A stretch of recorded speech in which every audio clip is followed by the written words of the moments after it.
What's up, YouTube? Welcome back to my channel. My name is Amable, and today is story time. You know, I could sit here and lie to you to every single one of your faces and say that I was tough growing up, but the truth is I wasn't. I was more of a sheep that followed the herd wherever it went.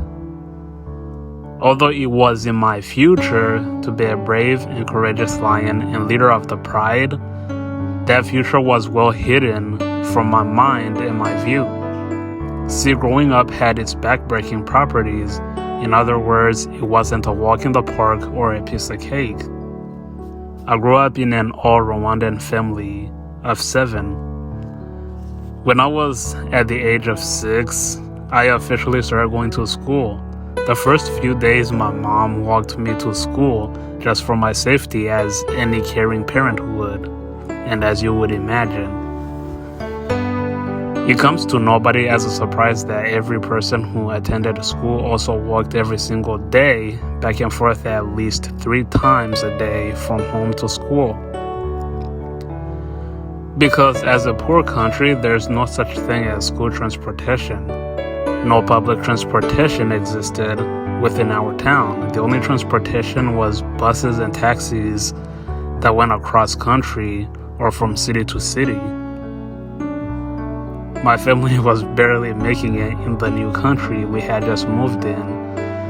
I know that because I barely had clothes to wear at home. It was tough, honestly. It was actually kind of a blessing when I went to school because we had to have school uniforms. Although saying that, it was kind of a nightmare for parents because that meant they had to fork up the money to buy them, including school supplies. If you'd lived in my shoes at that time, you'd have so many doubts that you would make it, because for many families, and not just my own, they struggle to even put dinner on the table.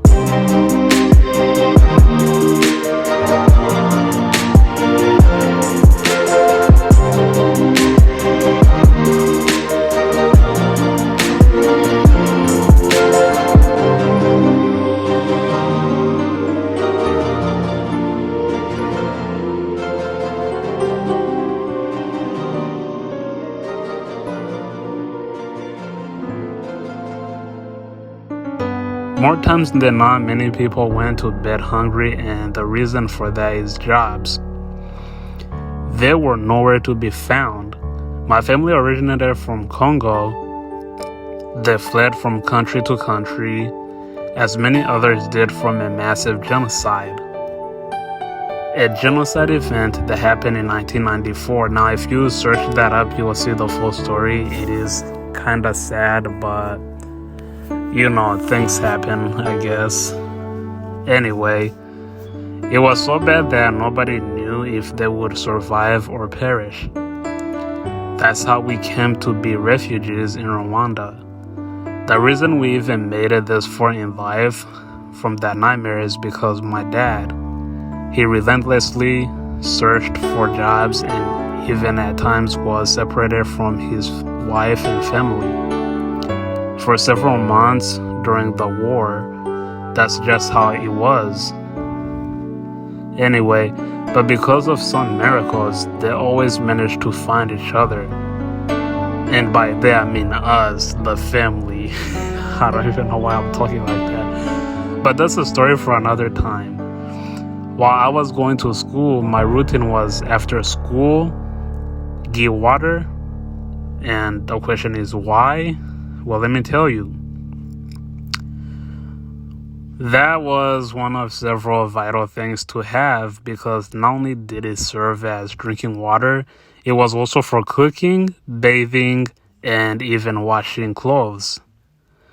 I had to also go around our small neighborhood to search for anyone who might be cooking so I could beg for a few charcoals that had caught fire so I could go home and start my own fire in order to cook food and keep warm.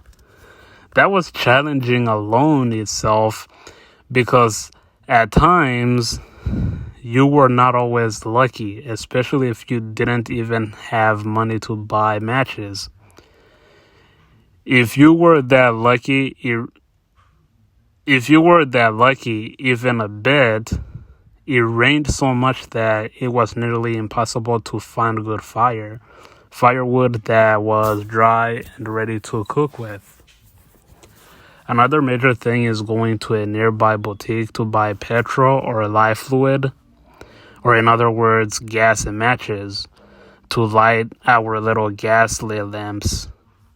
There's so much more that I could say and wish to say, but maybe I could tell you guys more in another video.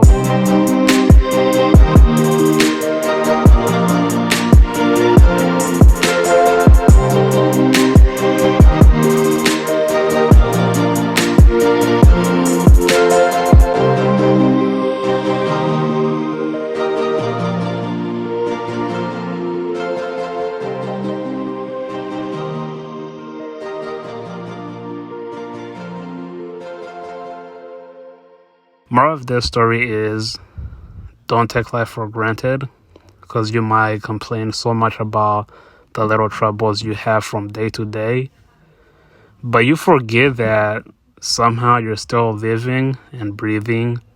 It's easy for us to look at the negativity that is introduced to us every single day, but almost always forget about the many other little blessings we do have in life. My friends, life is short and precious. Don't mourn over things that don't go right for you, but rather celebrate the little victories for the things that didn't go wrong. I love you guys all very much. I'll see you all in the next one. Peace.